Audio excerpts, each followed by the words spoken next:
Затова трябва да ти кажа, че към Станишев и тази компания там, БСП, ДПС, а и това ми е различието с Костов, що не отвори досиетата. Цялата власт имаше Костов. Прокурор, президент, парламент. Това ми е основното различие. Кой не му даде? Що не им каза имената? Каква е разликата между червената и синята корупция? Що не им каза имената? Що не им вкара в затвора? Затова се сринаха на 1-2%. И ако сега се доближиме повече до тези тесни, почвам да нося пасив, към който аз нямам. Да вземем София. Ако за държавата са невиновни комунистите, София управлявана само от сини. И е разграбена по най-безобразния начин. Само от софийски имоти над 1 милиард. По кое управление? По това управление. Това са ми различията. И въпреки всичко аз не си позволявам, именно заради това, че толкова ги мразят червените, че към десните дума не казвам. Те ни атакуват, ние не казваме нищо, ако забелязваш. Факт.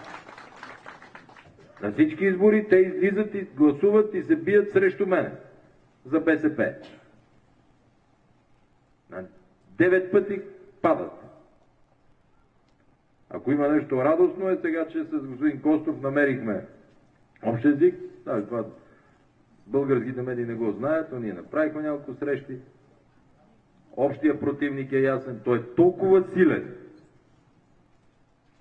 Спомена цара. Цара не би го споменавал. Защото той има един личен интерес, който си го гледа. И ако някой е предаден, то съм аз. И такива много като вас. Защото когато ме даде на Румен Петков да съм главен секретар, аз отидох при цара и го казах. Аз не мога с тея да работя. И като се шегувам им казвам, всъщност истинският създател на ГЕРБ е Румен Петков. Ако не го бяха сложили него министър, сигурно още щех да марширувам там по плата. Всеко зло за добро. Но цара ме жертва, за да така. Ходих, молих му се е точната дума. Да вземе военно министерство, това да даде военно министерство, да остави вътрешно, за да мога да оставя.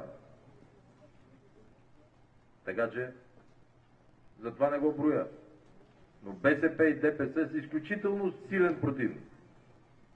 И нищо не се е реформирало или променило там. Рублата я смениха с долар. Варшавския договор с НАТО. СИВ с Европейския съюз. Същите хора. Това са фактите. И това е основното различие. И ако нещо ми тежи, това е точно това, което започна въпроси към мене. Хората чакат от мене. Чакайте. Вярно е, че е много важно една партия да има лидер, да има отговорен човек. Но това не може да продължаваме ние с тази народопсихология, да чакаме някой да дойде да ни оправи. И вие сте пример за това. Като не сте дочакали, всеки от вас си е дигнал торбата, кой от Чикаго, кой по Франция, по Италия и си изкарва пари и се оправя. Идеята ми да съм тук е да можем ваши деца или тези, които искат да се занимават, да се върнат обратно. Защото няма как в България да останат, да казваш, това е основата на населението в момента. 1 милион цигани, 7-800 хиляди турци, 2 милиона и половина пенсионери. Това е срещу ГЕРБ.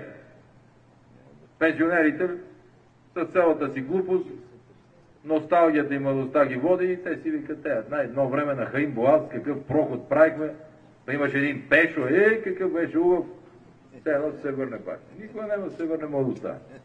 Обаче това си ги води, подстрои и си гласува за Станишев. И вие като избегахте 1,5 милиона, материала, който се явява на избори или можем да избираме като кадри, никак не е голям. Лесно да кажеш, на тебе разчитаме. Ако така се разсъждава, на тебе разчитаме, значи след една година ще се издана и аз. Виждате, американците не са по-умни от нас.